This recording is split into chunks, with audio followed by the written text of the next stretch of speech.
não é isso? Ele vai dar aqui o relatório, mas é amigo da gente, pastor Edivan Soares, né? Pastor Anderson, pastor Rodrigo. Estudamos ali um tempo ali, e uma amizade maravilhosa em Cristo Jesus. Glória a Deus. Cumprimento os irmãos com a paz do Senhor, amém? Queria saber o que é que o pastor Leonardo Pinto está fazendo para ficar bonito assim, né? O senhor está mais bonito, rapaz. É Jesus? Então tem que conversar com ele, porque glória a Deus, está todo no estilo, né? Todo na barba, está elegante. Eu sempre falo para os irmãos que quando o óleo desceu na barba, não passou nem pelo bigode, né? Você vai olhar o texto, você vai entender, porque tem alguns irmãos que às vezes conversam umas besteiras, mas eu acho que é porque lê outra coisa que não é a Bíblia, né? O óleo representa a unção, descia na barba do sacerdote, não passava nem pelo bigode. Irmãos, eu quero nesta noite tributar toda a glória, todo o louvor ao nosso Deus e agradecer pela vida do nosso pastor presidente. Estou falando nosso porque estou aqui sobre a tutela do Senhor, e louvar a Deus por toda a diretoria dessa igreja. Tivemos o privilégio de estudarmos ali, estava até relatando ali quando eu saí que foi a última convalidação, né? Não existe mais hoje, o MEC não convalida mais, mas a gente ainda pegou a porta estava se fechando e a gente entrou, graças a Deus. Irmãos, abra sua Bíblia no livro de Lucas, capítulo de número 24. No período que nós estávamos estudando, eu passei quase 10 anos fazendo uma obra no interior do estado, trabalhando no Ministério Montesa. Mas agora eu retornei à minha casa, Tempo Central. Nós estamos pastoreando uma das congregações ali do campo. São 33 congregações e a gente está lá em uma delas. Está comigo a minha esposa, o Ednardo e a esposa. E essa semana minha esposa vinha do trabalho e se acidentou no carro, e a gente aí pediu auxílio desse casal para nos trazer. O carro está na oficina. É dessa forma, né, irmãos? A Bíblia diz que somos entregues à morte todos os dias. Capítulo 24. A igreja está mais bonita em todos os sentidos, tanto a igreja física como a igreja espiritual. Os irmãos estão de parabéns. Lucas 24, versículo 13 em diante. Os dois discípulos no caminho de Emaús. Eu acho que da última vez que passei aqui eu falei sobre, o tema era quando tudo parece perdido. Preguei nesse texto, mas hoje nós vamos aprender outras verdades do caminho de Emaús. Capítulo 24, versículo 13, quem encontrou, diga amém. Eis que no mesmo dia ia dois deles para uma aldeia que distava de Jerusalém 70 estádios, cujo nome era Emaús. Ia também entre si, iam falando entre si tudo aquilo que havia sucedido. E aconteceu que, indo eles falando entre si, fazendo perguntas um ao outro, o mesmo Jesus se aproximou e ia com eles. Mas os olhos deles estavam como fechados, para que não conhecessem. E ele disse: que palavras são estas? Que caminhando trocai entre vós, e por que estáis tristes?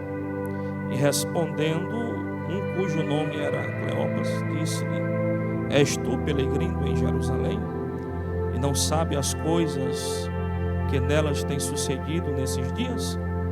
E ele lhes perguntou: quais?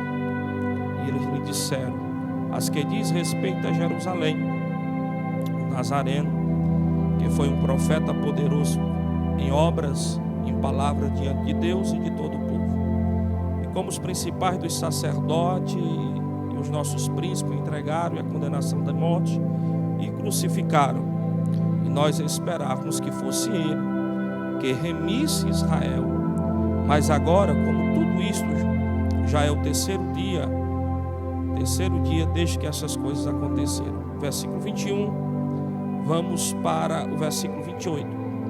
E chegaram à aldeia para onde ia, e ele fez com que ia mais longe.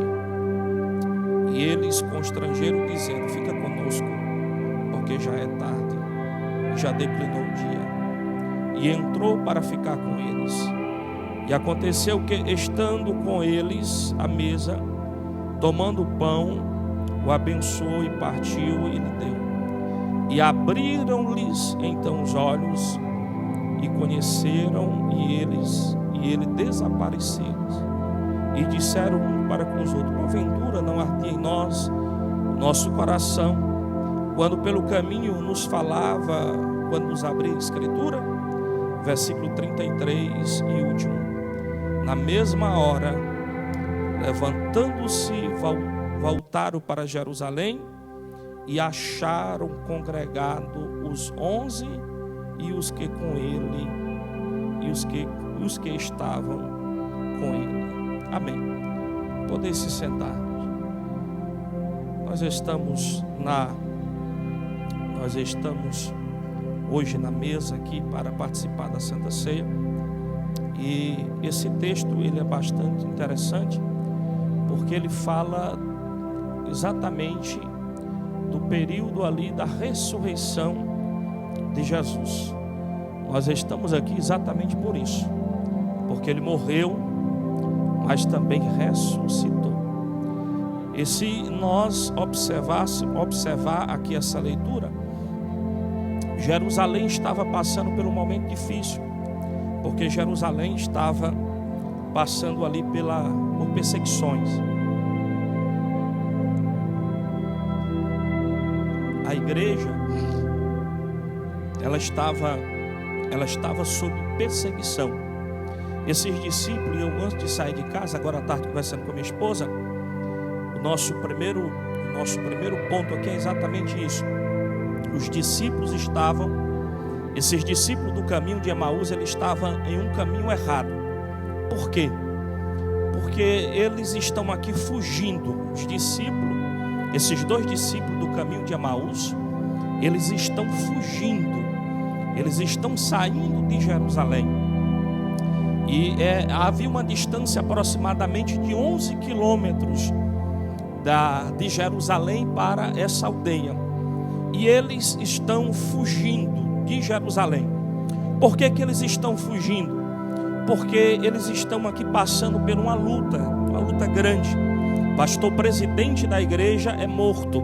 E se os irmãos observarem, havia ali já essa perseguição instalada, e eles estão fugindo, eles estão saindo ali de Jerusalém. Se os irmãos observar, ultimamente não tem sido diferente, principalmente a nossa igreja no Brasil de uma forma geral. Você vê que a gente está se adequando de todo jeito. Lá na cidade de Pacajus nós já estamos começando o culto 5 horas da tarde, porque todos os dias matam 3, 4, 5. Ontem eles mataram uma pessoa quase em frente a uma de nossas congregações no bairro de Pedra Branca. E a gente está muitas das vezes nessa situação, querendo fugir, querendo sair desse momento difícil. E os discípulos, eles estavam ali, até porque Roma estava sob o domínio naquele momento. Jerusalém estava sendo oprimida por Roma e Jesus estava morto, ou seja, na visão deles, eles não tinham ainda entendido que a promessa que o Senhor tinha feito sobre a vida deles e a respeito da ressurreição já tinha acontecido. Esta prova aqui, irmãos, é uma prova de 3 dias. Você pode observar que o Senhor morre na sexta-feira, passa a sexta, passa o sábado, e quando é no domingo ele já ressuscita. Mas os discípulos que estavam ali no caminho de Emaús, eles já não tinham essa esperança. Eles parecem que tudo aquilo que Jesus tinha ministrado sobre a vida deles, eles não estavam entendendo de forma alguma. E agora eles estavam fugindo de Jerusalém, porque eles estavam com medo da perseguição, da repreensão ali, do sistema romano sobre a vida deles. Uma coisa eu quero que a igreja entenda: a igreja não tem necessidade de fugir. A igreja tem uma autoridade da parte de Deus. Se você estiver no centro da vontade de Deus, você vai entender que nós não temos nenhuma necessidade de fugir.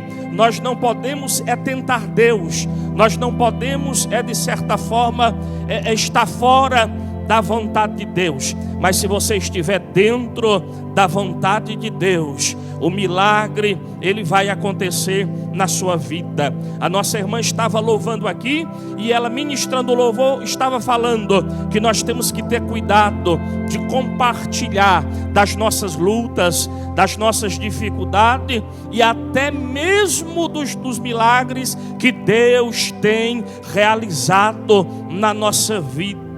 E realmente nós temos que ter cuidado, porque às vezes nós não sabemos quem quer o nosso bem.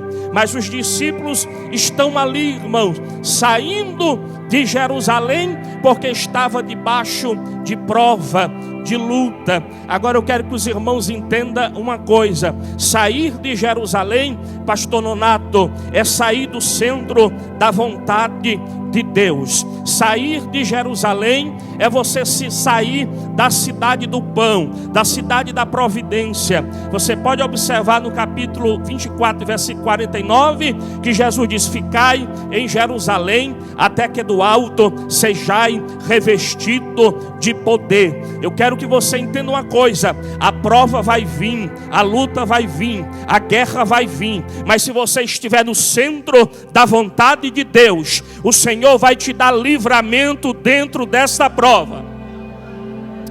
Aleluia!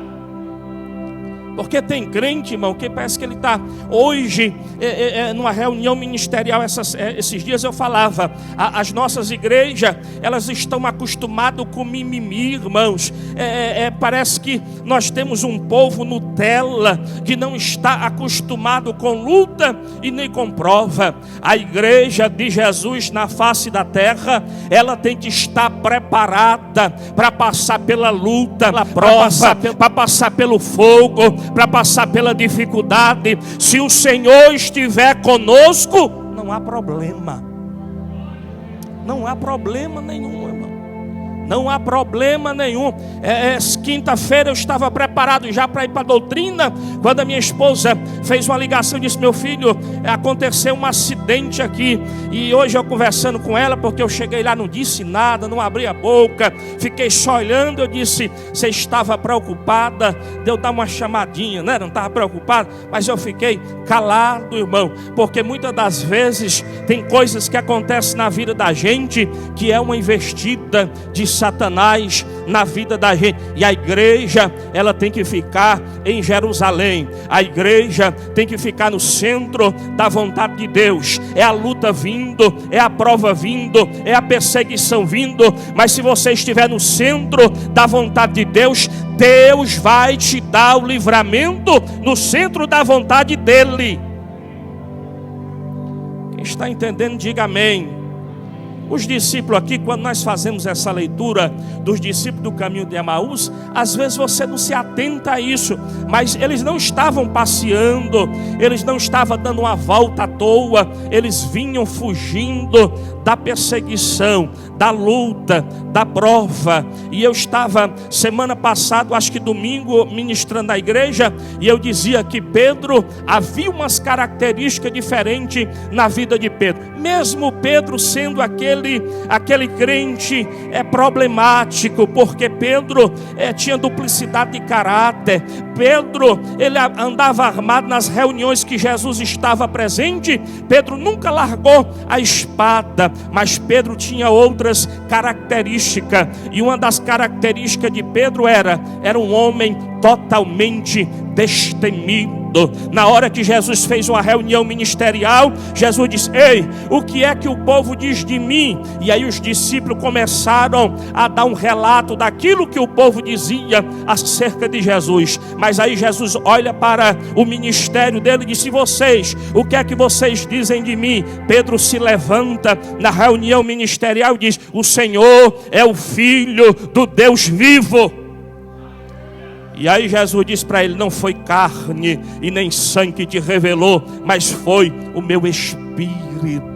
Pedro, ele era um crente totalmente destemido, irmão. Você sabe por quê? Porque é timidez no nosso sentido aqui. Às vezes é uma pessoa que não fala, é uma pessoa que é recatada, é uma pessoa que é na dela. Mas timidez na Bíblia é diferente. Timidez é medo, timidez é covardia. Se você for no livro de Deuteronômio, se não me falta a memória, você vai encontrar as leis da guerra.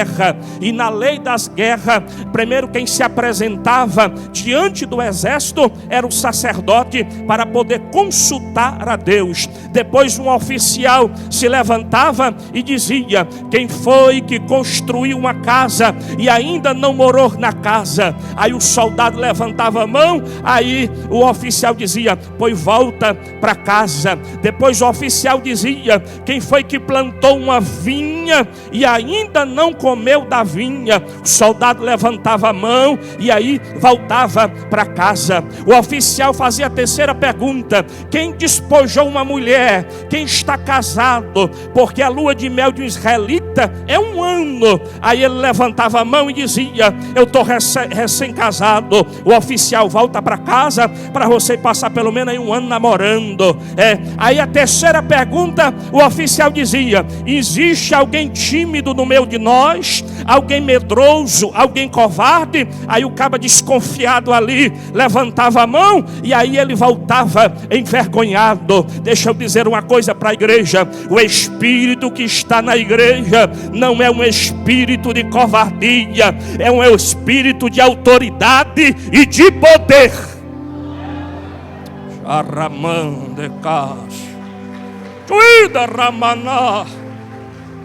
Aleluia! Porque tem, irmãos, tem no nosso meio uma meia dúzia de pessoas que estão nessa situação. Tem momento que é momentos especiais. Toda regra há exceção. Se você for para o Velho Testamento, Elias, ele vai para a caverna. Isso é uma exceção dentro da regra. Mas na regra original, você não pode retroceder de forma alguma. Se a morte vir, você tem que enfrentar a morte. Se a luta vir, você tem que enfrentar a luta. Se a dificuldade vir, você tem que enfrentar a dificuldade. Em Jerusalém, até que do alto você seja revestido de poder. Eu estava no interior e eu virei um carro, capotei 6 vezes no carro. E eu ia para uma santa ceia como hoje. E aí as pessoas que estavam comigo eram 5 pessoas. E aí eu acabei com o carro, ia morrendo, etc e tal. Quando foi no outro mês, os 4 que estavam comigo não quiseram mais fazer a viagem. Mas eu tinha um compromisso e fui fazer a viagem, o mesmo trajeto, da mesma forma. Porque o Espírito que está em nós não é um espírito de covardia. Louvado seja o nome do Senhor. Você sabe por que Jesus não desiste de Pedro? Porque ele tem essa capacidade. Pedro, ele era um crente que os outros não enxergavam o que Jesus enxergou. Eu prefiro um Pedro naquela situação do que um crente religioso, problemático, sistemático. Eu achei maravilhoso aqui, quando o pastor falou em oferta e dízimo, os irmãos bateram palma. Tem igreja aí que quando fala em dízimo e oferta, dá um sono. A salva vai passando, o cara fecha os olhos. Ele está desatento total. Irmão, igreja sadia é igreja que colabora. Igreja sadia é igreja que investe no reino de Deus. Amém? Então nós não podemos ser covardes de forma alguma. Eles estão saindo de Jerusalém e você sabe o que é que significa Emaús? Emaús quer dizer fonte de águas quentes. Era um tipo de fonte. Ali naquela aldeia de Emaús havia fontes. E se você for para as Escrituras, você vai entender que o nosso Jesus, ele é uma fonte. O que é que eu aprendo aqui nesta noite? Às vezes nós estamos trocando essa fonte por outro tipo de fonte. É por isso que a igreja, de um modo geral, eu estou falando da igreja de um modo geral, nós estamos precisando voltar aonde o machado caiu. Porque se nós não voltarmos aonde o machado caiu, nós vamos se comprometer até mesmo com a nossa salvação. E aí esses discípulos no caminho de Emaús, nós encontramos muitos hoje dentro das igrejas, dentro da casa do Senhor, que estão fugindo. E quando eles começam a fugir, eles saem do centro da vontade de Deus. E quando você sai do centro da vontade de Deus, é perigoso, sabe por quê? Porque a Bíblia diz que ao nosso derredor está um leão que runge. Não é o leão da tribo de Judá, porque esse leão que está ao nosso derredor é o nosso inimigo. E aí eu pesquisei sobre o leão. O leão, ele não caça fora do seu território. O leão, ele só caça dentro do território dele. Outra coisa, o leão, quando ele vai pegar uma presa, ele sente quando a presa é fraca, quando ela está debilitada, quando ela está frágil, e aí ele ataca essa presa. Eu não sei se você está entendendo. Você sabe por que tem muitos irmãos que têm tombado? Porque ele sai de Jerusalém e entra no território do leão. E na hora que ele entra no território do leão, o leão percebe que ele está vulnerável, que ele está fraco, que ele está debilitado. Tem muitos dos nossos irmãos que já não estão mais conosco. Por quê? Porque saíram de Jerusalém e estão aí andando no caminho de Emaús. Aleluia! A nossa felicidade. Aí a minha esposa disse: mas meu filho, Jesus estava no caminho de Emaús. É porque ele foi buscar. Jesus vai lhe buscar. Jesus vai lhe buscar no caminho de Emaús. Você vê que na leitura que eu fiz, Jesus ele faz um charme. Quando ele chega na aldeia, a Bíblia diz que ele vai para mais longe. Ele não ia para mais longe. O caminho, o objetivo de Jesus era andar com eles até Emaús. Mas quando chega em Emaús, Jesus faz que vai mais para longe. E aí o que é que eles fazem? Fica conosco. Já está tarde. Jesus, ele te ama. E ele vai te buscar onde você estiver. O único compromisso que Deus não tem é compromisso com ovelha gorda e ovelha forte. Se você for lá no capítulo 34 de Ezequiel, você vai encontrar vários tipos de ovelha. E esses dois tipos de ovelha, a ovelha gorda e a ovelha forte, ele não tem compromisso. A Bíblia diz que a ovelha forte e a ovelha gorda, ele apacenta, ele destrói ela e apacenta com juízo.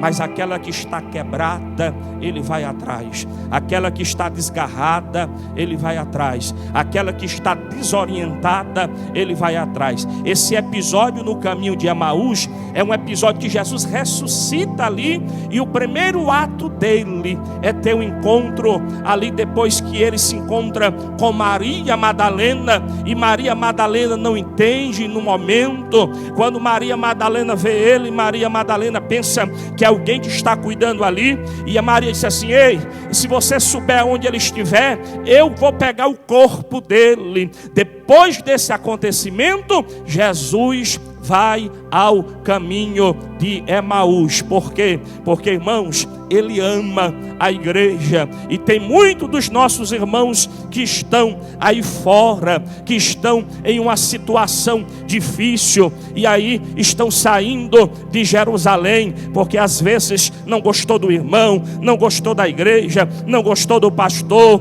O espírito do inimigo tem se manifestado na vida dele, e por algum motivo, por uma luta, por uma perseguição, quer sair da presença de Deus. Mas aí o Senhor, Ele vai no encontro. Você pode observar que eles estavam conversando e Jesus se aproxima deles e eles não notam.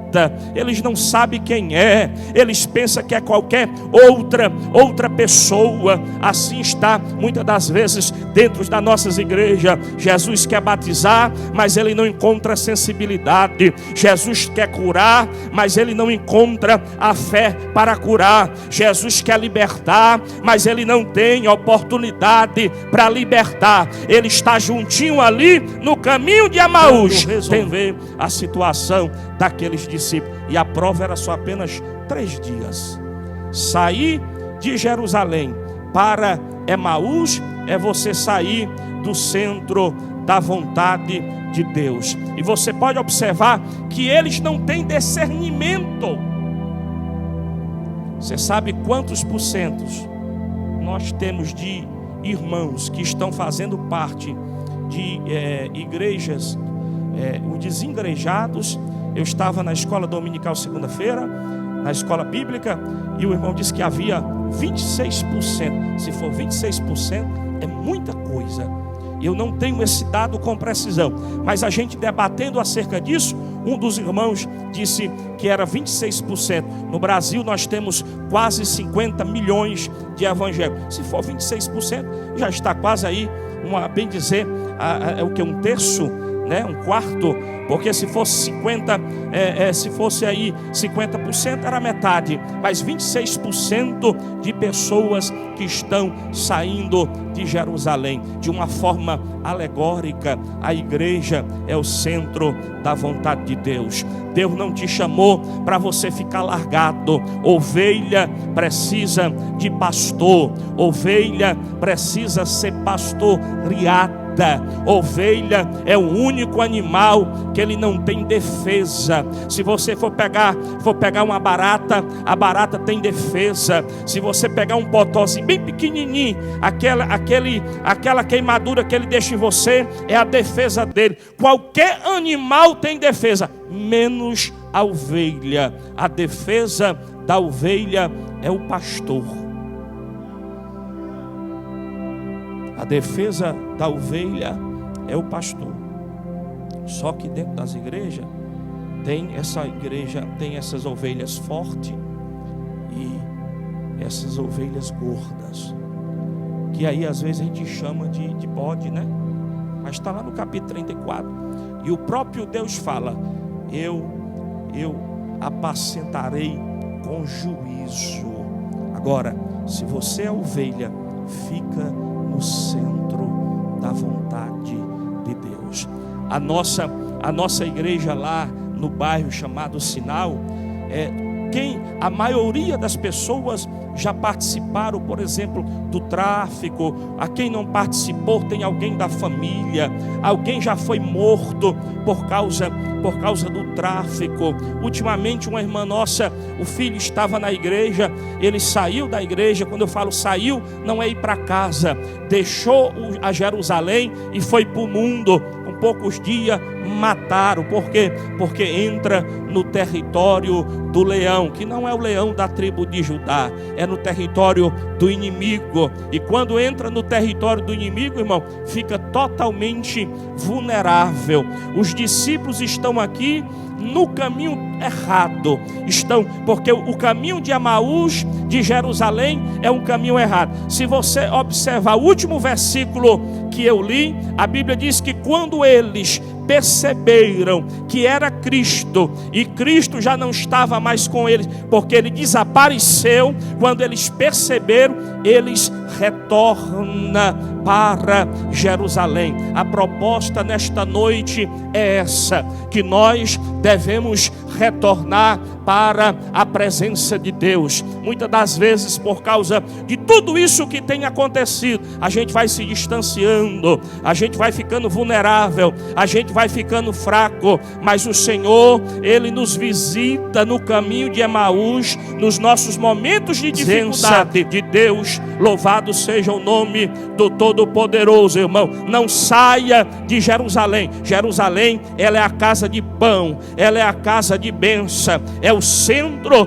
da vontade de Deus. O pastor que é responsável pela igreja, ele tem a orientação de Deus. Às vezes você chega aqui acabado, você chega aqui destruído, mas aí os ministérios começam a louvar, começam a exaltar a Deus. Você entra na presença de Deus através do louvor, aí o Espírito Santo começa a trabalhar na sua vida. Quando é fé, vem o pastor Nonato e ministra a unção que Deus tem na vida dele através da palavra, e aí o Senhor começa a arrancar tristeza, o Senhor começa a arrancar decepção, o Senhor começa a tirar aquele cansaço espiritual que está na nossa vida, porque nós estamos no lugar da bênção.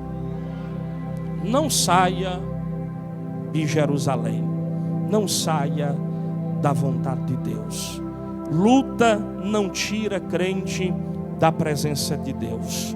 Perseguição não tira crente da presença de Deus. Perder um parente não tira crente da presença de Deus. Enfermidade, você vai passar por ela, mas ela não vai tirar você da presença de Deus de forma alguma. Então você tem que ficar dentro da vontade de Deus. Bem ligeirinho aqui, porque nós temos que daqui a pouco ensinar uma coisa interessante. Eles não conheciam Jesus. Eles participavam do culto, eles viram Jesus curar, ressuscitar Lázaro, eles viram Jesus repreender a lepra dos leprosos, eles viram Jesus dar vista aos cegos, eles viram Jesus fazer a multiplicação dos pães, mas eles não conheciam Jesus. Eles não conheciam. Eles não tinham intimidade. O que foi que Jó disse? Eu conhecia Deus de ouvir falar. Agora Jó tinha uma intimidade muito forte. Mesmo de ouvir falar, os discípulos estavam tão atordoados que eles não conheceram Jesus. Eles apenas desconfiaram, porque quando Jesus falava, o coração ardia. E nós temos muita gente dentro da igreja que não tem essa intimidade. Eu passei 7 anos no interior, e desses 7 anos eu perdi primeiro a minha mãe. Nunca deixei de ir ao culto porque ela morreu. Depois eu perdi as 2 avós, uma atrás da outra. Não deixei de congregar, de adorar, de ir ao culto. Depois eu perdi um tio.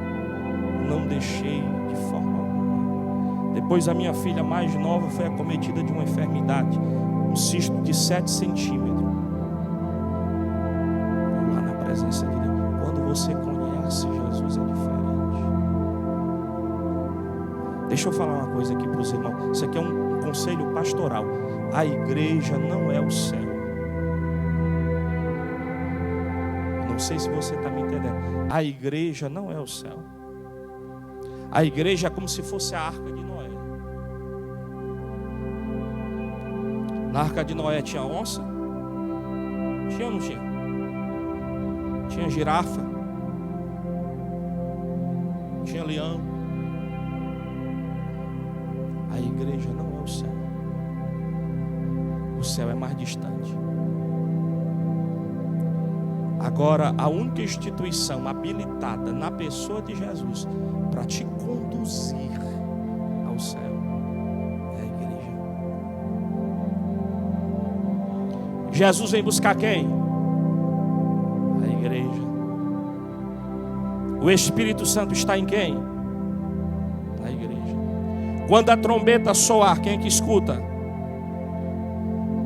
Quem é que vai casar com Jesus? Quem é que vai participar na festa do céu com Jesus? Quando Jerusalém estiver cercado, quando a igreja for arrebatada na primeira fase, e depois se instalar o reino do anticristo, e aí quando acontecer a guerra do Armagedon, que Jerusalém vai estar cercada, e eles vão clamar, e Jesus vai parar a festa no céu. Quem é que vem com Jesus? Juramandecas. Eu sinto a presença daquele que é grande. Aleluia. Então fique na igreja. Fique na igreja, dê o que der, fique na igreja. Deus tem compromisso com a igreja. O arrebatamento é para a igreja, a unção é da igreja, o Espírito Santo foi dado à igreja, o Jesus que ressuscitou é para a igreja. Então não saia da presença de Deus, fique na igreja. Oh, aleluia. Irmãos, Isaac é o filho da promessa, mas a Bíblia diz que aqueles que eram primeiro serão os derradeiros. Na hora, o arrebatamento não é para Israel, o arrebatamento é para a igreja. Jesus ainda tem o compromisso com Israel, mas quando ele voltar, porque eles estão ainda esperando aquele menino nascer, o compromisso é com a igreja. Não deixe a igreja por nada. Amém? Deixa eu terminar bem ligeirinho, irmãos. Então, quando você observa, eles não conheciam. Você sabe por quê? Porque quem conhece a Jesus não sai do lugar da bênção.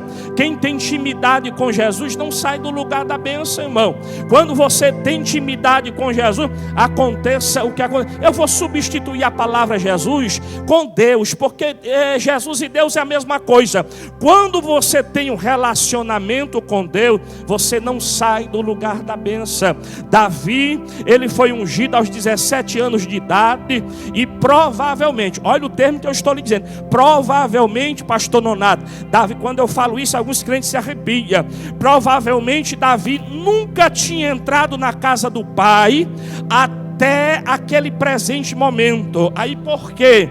Aí eu faço algumas perguntas à igreja.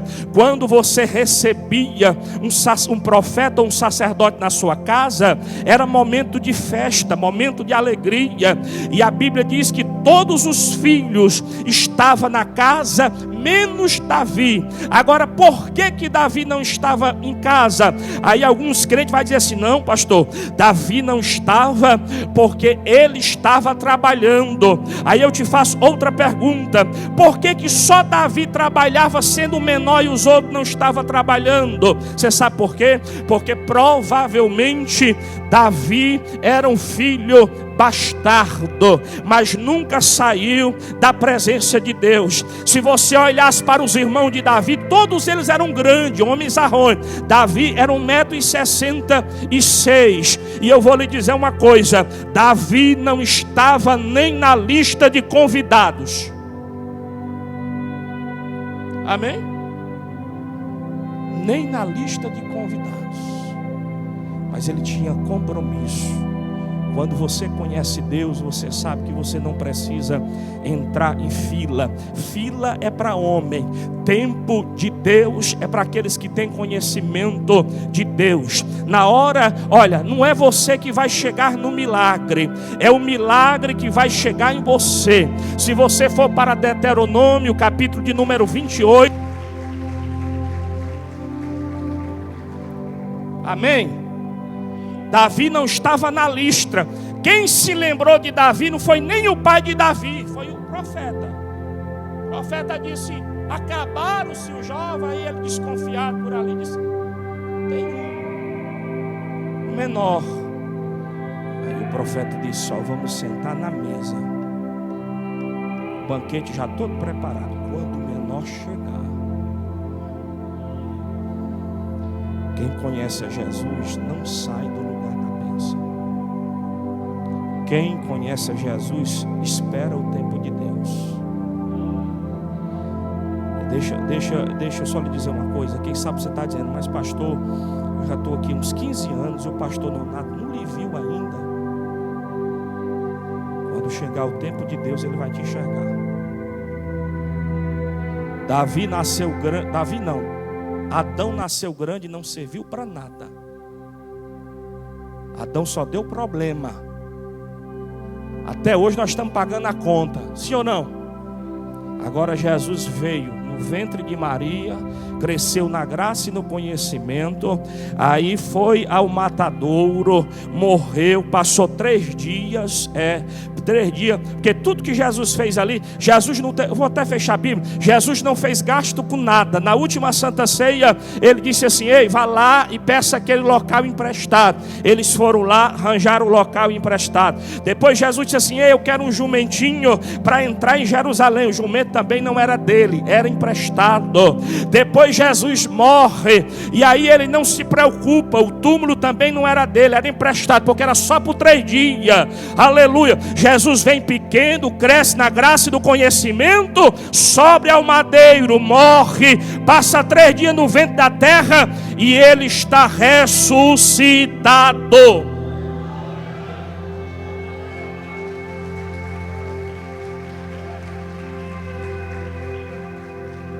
Eu sei que eu já passei do tempo, porque aqui o meu motor aqui, ele é 1.0, eu vou esquentando, entendeu? Aqui, porque tem motor que é 2.0, o meu aqui é 1.0, aí a gente vai esquentando, vai entrando. Agora deixa eu lhe dizer uma coisa, o mais gostoso, eu vou passar por cima de algumas coisas, mas quero que você entenda. Na hora que os discípulos disseram assim: pastor Nonato, entra na nossa casa. E quando chegaram na hora da Santa Ceia, que não era essa, porque a palavra ceia, ela pode estar direcionada à alimentação. As empresas às vezes meia-noite distribuem ceia, que não é essa, ceia comida. Mas na hora do partir do pão, você sabe quem é que orava? Quem é que orava? O dono da casa. Só que os 2 discípulos fizeram o seguinte: quem vai orar é o Senhor. Não sei se você está entendendo. Eles transferiram a casa para Jesus. Só ora pelo pão o anfitrião. E o anfitrião, ele assume despesa, e ele é o proprietário da casa. Deixa eu lhe perguntar uma coisa: quem é o dono da sua casa? Eu não estou ouvindo. Quem é o dono da sua casa? Se Jesus é o dono da sua casa, todo o mal que está sobre a tua casa vai ter que ir embora. Se Ele é o dono da tua casa, todo o mal vai ter que ir embora. Eu vou verbalizar mais uma vez: se Ele é o dono da tua casa, todo o mal vai ter que ir embora da tua casa. Aleluia! Eu sinto a presença daquele que é grande nesta noite. Irmãos, você sabe por que muitas coisas estão acontecendo na nossa casa? Porque Jesus já não está mais lá. Mas se Ele é o dono da casa, a enfermidade tem que ir embora. Se Ele é o dono da casa, o espírito de prostituição tem que ir embora. Se Ele é o dono da casa, aleluia, o espírito de morte tem que ir embora. Se Ele é o dono da casa, o espírito de depressão tem que ir embora. Jesus estava ali entrando na casa dos discípulos, e os discípulos disseram aqui: agora a casa é do Senhor, a minha vida é do Senhor, os meus negócios é do Senhor. Ele tem que ser o anfitrião da casa, porque se Ele for o dono da casa, aí o mal tem que ir embora. Amém? Se Ele é o dono da casa. E é interessante, deixa eu lhe dizer uma coisa: na hora que ele termina de orar, o que é que acontece? Ele desaparece, porque Jesus tinha outros compromissos. E Jesus, quando ele aparece lá para os 11. E os 2 discípulos de Emaú foram para onde? Para lá. Quando Jesus chega, ele não entra pela porta, ele entra pela parede. Porque na hora que ele chegou lá, na hora que já chegou Maria na reunião, aí Maria disse, eu fui lá, o túmulo estava vazio. Quando é fé, chegou os 2 discípulos de Emaús e disse, rapaz, tem o seguinte, ele passou lá em casa, fez uma oração lá na refeição, e eu também vi ele. Aí se levanta um, Tomé, e disse assim, eu só creio se eu ver. Na hora que ele fechou a boca, Jesus passa pela parede, e aí Jesus está aqui eu, Tomé, se quiser triscar, tocar, está aqui eu. Jesus está ressuscitado. Amém?